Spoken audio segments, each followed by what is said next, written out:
Assalamualaikum warahmatullahi wabarakatuh. Perkenalkan, nama saya Mutiara Nurul Anissa. Saya mahasiswa dari Universitas Batam, Prodi Psikologi, Fakultas Kedokteran. Baiklah, pada kesempatan kali ini saya akan mempresentasikan makalah saya yang berjudul Kesehatan Mental. Dengan kesehatan mental yang baik, setiap individu mampu mengoptimalkan sesuai kapasitas hidupnya, serta mampu melakukan hal-hal yang produktif. Nah, kepuasan mental yang dimiliki seseorang, atau bisa disebut jika mental seseorang itu sedang aman-aman saja, itu bisa dilihat dari lingkungannya dan situasi lingkungan pertemanan mereka ataupun sosial mereka.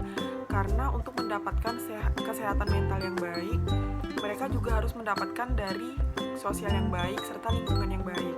Kesehatan mental ini sangat penting bagi setiap individu karena kesehatan fisik atau kesehatan di dalam diri seseorang itu juga pasti berpengaruh dari mental yang sedang dialami oleh setiap individu. Nah, selanjutnya saya akan menjelaskan tentang prinsip kesehatan mental.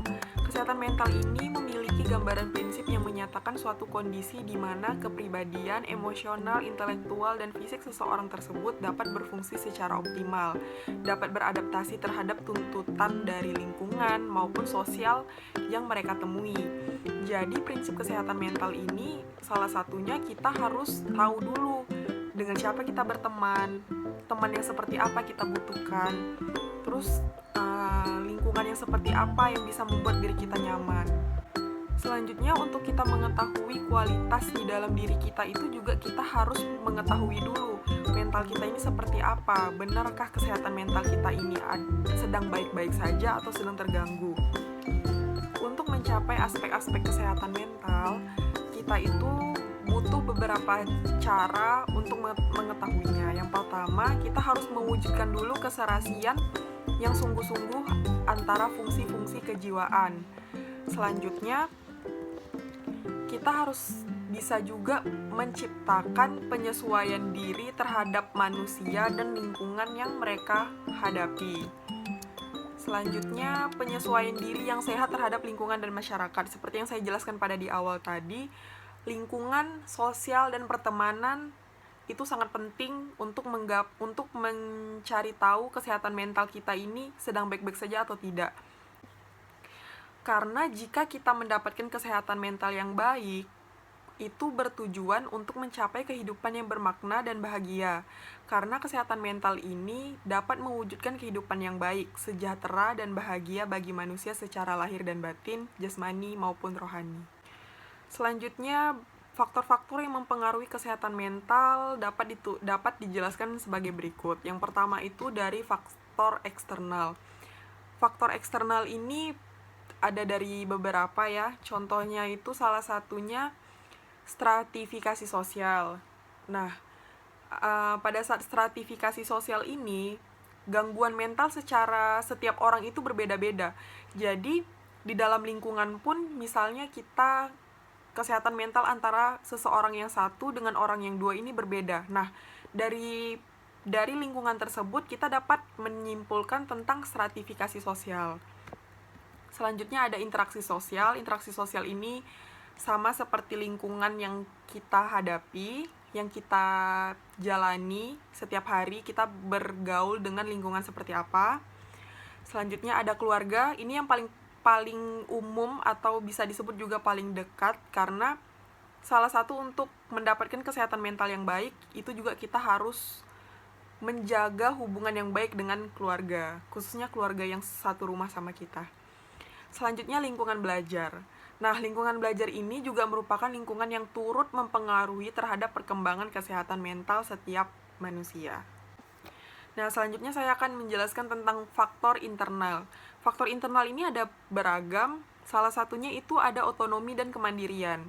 Nah, individu dapat melihat ke dalam dirinya untuk menemukan nilai dan tujuan hidup.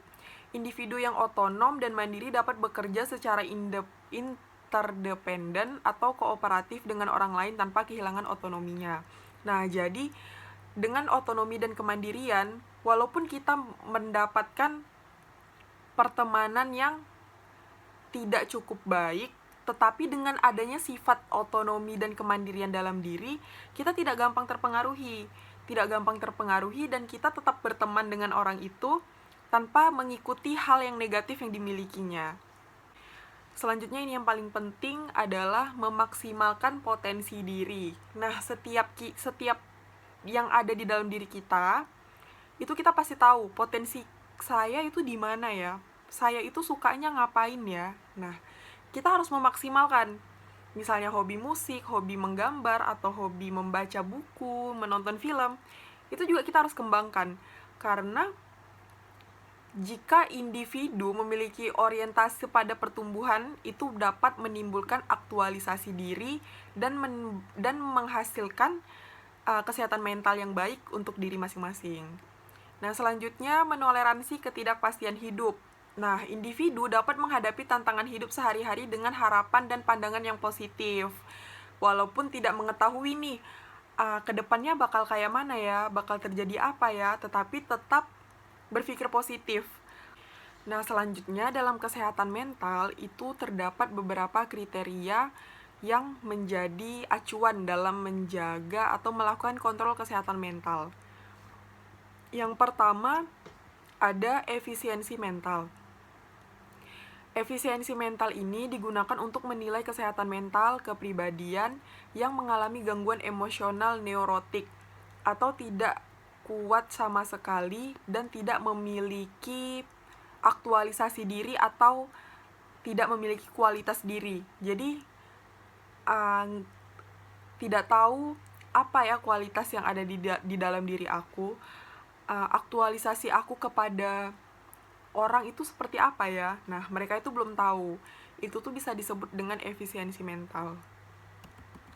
Selanjutnya, pengendalian dan integrasi pikiran dan tingkah laku. Nah, pengendalian yang efektif merupakan salah satu tanda yang sangat pasti dari kepribadian yang sehat. Tanpa pengendalian ini, maka obsesi ide yang melekat atau pikiran yang tidak hilang, fobia, delusi, simptom-simptom lainnya mungkin berkembang. Nah, kalau pengendalian dan integritas pikiran dan tingkah laku ini tidak kita terapkan dalam kehidupan kita, misalnya nanti awalnya kita punya fobia, kita selalu berpikir negatif kepada orang lain, itu makin berkembang.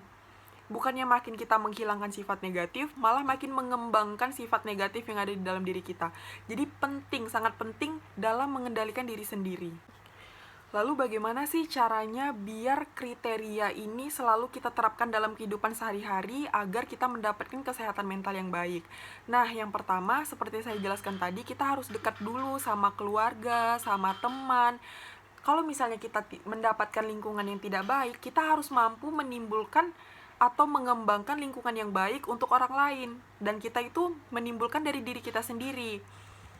Selanjutnya kita bisa dengan cara menidentitaskan ego yang kuat gitu. Jadi kita terkadang pasti punya sifat egois kepada orang lain, tetapi harus diturunkan untuk berkomunikasi dengan orang lain yang benar, yang baik. Kita harus menurunkan ego kita agar menjadi lingkungan yang baik untuk kita dan orang lain juga. Selanjutnya, yang paling penting kita selalu bersyukur apa yang telah kita miliki, apa yang telah kita dapat, apa yang telah kita capai, itu sangat penting. Karena dengan rasa bersyukur, maka kita akan kedepannya tuh pasti lebih semangat dan lebih menghargai orang lain, menghargai lingkungan.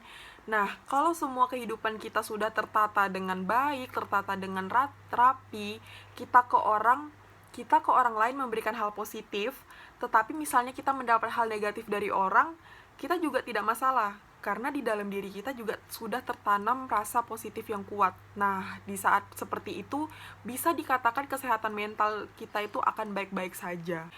Baiklah, sekian presentasi dari saya. Jika ada kekurangan saya mohon maaf. Saya akhiri dengan wabillahi taufiq wal hidayah. Wassalamualaikum warahmatullahi wabarakatuh.